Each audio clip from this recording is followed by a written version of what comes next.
بسم اللہ الرحمن الرحیم۔ السلام علیکم، welcome to this important video.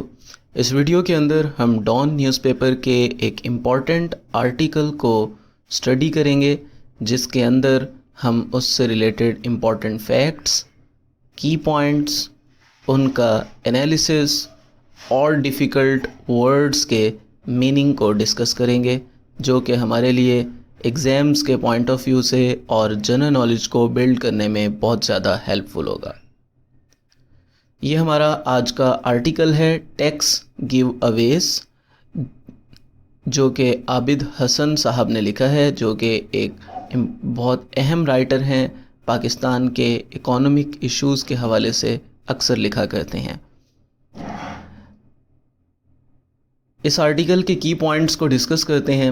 سب سے پہلے انہوں نے بتایا ہے تھیسس سٹیٹمنٹ فرسٹ پیراگراف میں کہ پاکستان پر جو رول ہے وہ رچ لیڈرز کا ہے، اور وہ ایسے لیڈرز ہیں جو بے پرواہی سے بغیر کسی کیئر کے ٹیکس منی کو سپینڈ کرتے ہیں، جو کہ وہ پور سے کلیکٹ کرتے ہیں، غریب لوگوں سے۔ اور عام طور پہ انہیں یہ خیال بھی نہیں ہوتا کہ یہ ٹیکس منی جو ہے، اس میں سے زیادہ حصہ بورو کیا گیا ہے، قرض کی صورت میں لیا گیا ہے دوسرے ملکوں سے، اور وہ اس کی پنچ کو، یعنی اس کی چبھن کو، اس کی تکلیف کو محسوس نہیں کرتے۔ اس کے علاوہ پاکستان میں جو ایک اہم کلچر سیٹ ہو چکا ہے، that is culture of entitlement. Entitlement کا مطلب ہوتا ہے کسی چیز کا رائٹ رکھنا، یعنی ہر شخص یہ فیل کرتا ہے کہ اس کے اوپر بہت سارے رائٹس ہیں، اسے بہت کچھ ملنا چاہیے۔ جیسے اس کی اگزامپل انہوں نے اس طرح سے دی ہے کہ پریویلیج، جو ایسا پرائیویٹ سیکٹر جن کو بہت ساری مراعات مل رہی ہیں، یا جو گورنمنٹ سے سیلری لے رہا ہے، وہ یہ فیل کرتا ہے کہ ان کا جو ان کے رائٹس ہیں، انٹائٹلمنٹس ہیں، وہ ہر سال انکریز ہونے چاہیے۔ اور وہ اس چیز سے بھی ان اویئر ہیں کہ ہر سنگل روپی، ہر سنگل جو پینی ہم لیتے ہیں دوسرے ملکوں سے، یا تو وہ بورو کیا گیا ہوتا ہے یا ان سے بیگ لیا گیا ہوتا ہے کسی بھی امداد کی صورت میں۔ اس کی ایک بہت بڑی ریزن کہ جو پاکستان کا ڈیٹ جو ہے، قرض بڑھ رہا ہے، اس کی ایک بہت بڑی ریزن ٹیکس ریونیو کا لاس ہے۔ یعنی ٹیکس کی فارم میں بہت سارے بزنس سیکٹر کلاسز کو انسینٹیوز دی گئے ہیں، ریلیکسیشن دی گئی ہیں، مراعات دی گئی ہیں، ڈیلیز کیا گیا ہے، یا ان کو ٹیکس معاف کیا گیا ہے۔ جو ٹیکس حاصل ہو سکتا تھا لیکن اس کو ایگزیمپٹ کر دیا گیا ہے، ان سے نہیں لیا گیا۔ اور اس کے پیچھے جو ریزن بتائی جاتی ہے کہ وہ گروتھ یا پاکستان کے اندر انویسٹمنٹ کو بڑھانا چاہتے ہیں، اس لیے اب تک جو ہے ان لوگوں سے ٹیکس نہیں لیا گیا۔ لیکن اس بات پر بہت بار I M F, world bank بھی پریشرائز کر چکا ہے اکارڈنگ ٹو رائٹر، کہ وہ ایک ایسٹیمیٹ شامل کریں، یعنی وہ ایک تخمینہ لگائیں اس بات کا کہ جو ٹیکس ریونیو کی مد میں لاس ہو رہا ہے پاکستان کو، وہ کتنا ہے، تاکہ اس سے شفافیت کو، ٹرانسپیرنسی کو بڑھایا جا سکے۔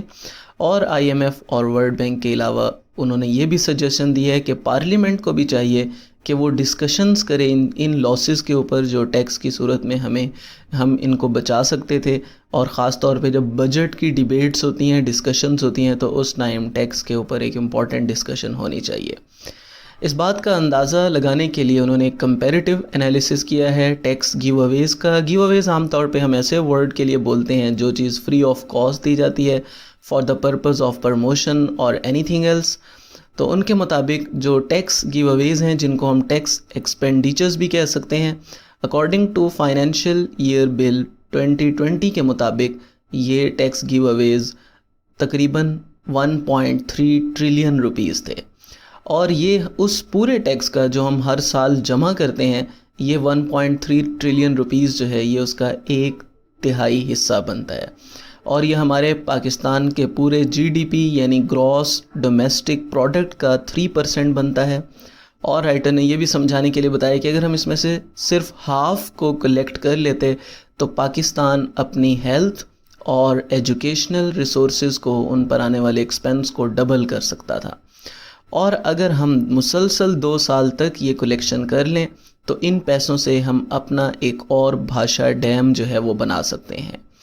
اور اگر ہم اس پورے ٹیکس کی جو لاس کی فارم میں ہمیں فیس کرنا پڑ رہا ہے، اگر ہم اس کی ہاف کلیکشن کر لیں تو ہم احساس پروگرام کو 3 ٹائمز تک بڑھا سکتے ہیں۔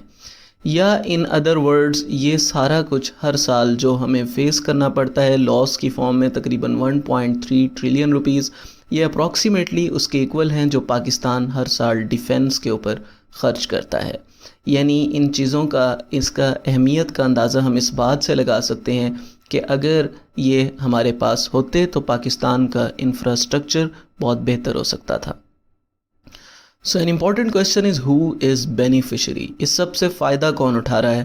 تو اکارڈنگ ٹو رائٹر اس کے مطابق جو ویل کنیکٹڈ بزنسز ہیں، جو کہ پولیٹیکلی کنیکٹڈ ہیں اور وہ ڈومیسٹک مارکیٹ کے لیے، عام لوگوں کے لیے کچھ چیزیں بنا رہے ہیں، زیادہ تر فائدہ اٹھانے والے وہ لوگ ہیں اکارڈنگ ٹو فائنانس بل 2020. اس میں سب سے اہم حصہ جنرل انڈسٹری کا ہے، جس میں تقریباً 110 بلین روپیز ہیں جو انویسٹ لاس کی فارم میں یہاں پہ ہوئے ہیں اور وہ ٹیکس کی فارم میں واپس نہیں آئے پاکستان کے پاس.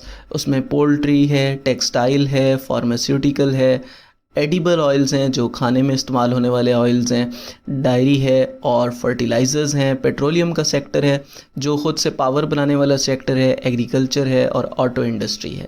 یہ سارے جنرل انڈسٹریز ہیں جو ڈومیسٹک لیول کے ہیں. اس کے علاوہ ایک اہم لاس فری کے جو ٹریڈ ایگریمنٹس ہیں جو پاکستان نے سائنس کیے ہیں چائنا کے ساتھ، انڈونیشیا کے ساتھ، ملیشیا کے ساتھ. یہ وہ ملک ہیں جن کے ساتھ اکارڈنگ ٹو رائٹر ہمارے جو ایکسپورٹس ہیں وہ بہت کم ہیں، یعنی ہم چیزیں ان ملکوں میں کم بھیجتے ہیں سیل آؤٹ کے لیے اور ان سے منگواتے بہت زیادہ ہیں. تو اس میں بھی ہمیں جو ٹیکس ریونیو کا جو لاس ہے، کیونکہ یہ فری آف کاسٹ ایگریمنٹس ہیں، تو اس میں تقریباً ہمیں 40 بلین کا ٹیکس لاس ہے. اس کے علاوہ کچھ اور بزنسز، ان میں کنسٹرکشن کا کام آ جاتا ہے، شوگر انڈسٹری آ جاتی ہے اور سٹاک مارکیٹ ہے. اس میں بھی بلینز آف روپیز جو ہیں وہ خرچ ہو رہے ہیں ان دا فارم آف لاس، جو کہ پاکستان کو ٹیکس کی فارم میں نہیں دیے جا رہے. So what are the consequences? اگر ہم ان کے اثرات دیکھیں تو according to global experience, according to experienced professionalist, ان کے مطابق ٹیکس انسینٹیوز جو دیے جاتے ہیں ان کے لمیٹڈ بینیفٹس ہوتے ہیں، کچھ ٹائم کے لیے بینیفٹس ہوتے ہیں، اور یہی لوگ جو جنرل انڈسٹری اور انڈسٹریلسٹ ہوتے ہیں یہ ان کو پولیٹیکل ٹول کے طور پر استعمال کرتے ہیں، نہ کہ اکانومک ٹول کے طور پر جو کہ حکومت چاہ رہی ہوتی ہے، کیونکہ اس میں کرپشن کے کیسز بہت زیادہ انوالو ہوتے ہیں. ہونا تو یہ چاہیے تھا کہ اس سے پاکستان کی امپلائمنٹ بڑھنی چاہیے تھی، گروتھ ہونی چاہیے تھی، اکانومیکلی انویسٹمنٹ زیادہ آنی چاہیے تھی، اور کنزیومر پرائسز یا ورکرز کی جو انکم ہے وہ بڑھنی چاہیے تھی. لیکن ایز سچ اتنے ٹریلین روپیز کے فری آف کاسٹ انسینٹیوز دینے کے بعد بھی ان چیزوں پر کوئی سگنیفیکنٹ امپیکٹ نہیں پڑ رہا. So what are the recommendations? According to writer there must be a robust evidence, یعنی اس بات کا ایک پروف لینا چاہیے، ایویڈنس کلیکٹ کرنا چاہیے تھرو اے پراپر ٹیم جو اس بات کی شیورٹی کرے کہ یہ جو فری آف کاسٹ انسینٹیوز دیے گئے ہیں مختلف انڈسٹریلسٹ کو اور ٹریڈ ایگریمنٹس میں، یہ پاکستان کی اکانومی کے لیے واقعی بہت بہتر ہیں اور نہ کہ یہ صرف آنرز کے لیے جو کہ بزنس کو آن کر رہے ہیں. اور پارلیمنٹ کو بھی چاہیے کہ وہ ان انسینٹیوز کو ریویو کرے تاکہ وہ ان کا انالیسس کرے، ان کی ایویلیویشن کرے اور کاسٹ بینیفٹ ایویلیویشن کرے نیکسٹ بجٹ سے پہلے، تاکہ پتہ لگایا جا سکے کہ واقعی یہ ملک کی اکانومی کو پروموٹ کر رہے ہیں یا ان ٹارگٹس کو پورا نہیں کر رہے. ایک تو یہ پارلیمنٹ سائڈ سے سٹیپ ہے، دوسرا پرائم منسٹر کو بھی چاہیے کہ جو فائنانس منسٹر ہیں ان کے تھرو وہ ایک ایویلیویشن کنڈکٹ کریں جس میں ٹیکس گیو اویز جو فری آف کاسٹ انسینٹیوز دیے گئے ہیں ان کا سروے ہونا چاہیے، اور اس میں یہ معلوم کرنا چاہیے کہ کیا واقعی وہ ہماری اسٹیٹ کے آبجیکٹیوز کو پورا کر رہے ہیں اور اپنے پرومسز کو ڈیلیور کر رہے ہیں یا پھر اس کو پولیٹیکل ٹول کے طور پر استعمال کر رہے ہیں. After discussing all these key points, here is the overview of difficult words with their meaning. پہلا ہے ریکلیسلی، جس کا مطلب ہوتا ہے کیئرلیسلی، کسی چیز کو لاپرواہی سے. انٹائٹلمنٹ کہتے ہیں کسی چیز کا حق رکھنا، یہ محسوس کرنا، یہ فیل کرنا کہ I have a right of some thing. Oblivious کہتے ہیں ان اویئر، غافل ہونا. ٹرانسپیرنسی کہتے ہیں جو چیز کلیئر ہو، بالکل شفافیت ہو جس میں کوئی ڈاؤٹ نہ ہو. پبلسائز عام طور پہ تشہیر کے لیے، مارکیٹنگ کے لیے ورڈ یوز ہوتا ہے. گیو اویز کسی پرموشن کے لیے جو ہم فری کر دیتے ہیں کسی چیز کو، ٹیکس کو جیسے یہاں پہ فری کر دیا، ختم کر دیا، تو اس چھوٹ کو گیو اویز کہتے ہیں. لوز سلیپ مینس کسی بارے میں پریشان ہونا. انیشیٹیوز شروع میں اٹھائے گئے اسٹیپس، اقدام. ایگزمپشنز اگین چھوٹ کے معنوں میں آتا ہے یہ. ٹیکس ریونیو، ٹیکس کا جو محصول ہوتا ہے اس کے لیے ورڈ یوز ہوا ہے. انسینٹیوز کہتے ہیں مراعات کو، اور کریڈیبل کا مطلب ہوتا ہے معتبر. Thank you so much. That was all for this lecture. امید ہے آپ کو یہ ویڈیو پسند آئی ہوگی اور اس میں آپ کو بہت سارے فیکٹس اور کچھ انالیسس کے پوائنٹس ملے ہوں گے. اگر آپ کو یہ ویڈیو پسند آئی ہو تو وی ریکویسٹ یو کہ آپ ہمارے چینل کو سبسکرائب کر لیں اور بیل آئیکن کو ضرور کلک کریں تاکہ آپ کے لیے ہم ایسی بہت ساری یوزفل ویڈیوز بنا سکیں. Thank you. اللہ حافظ.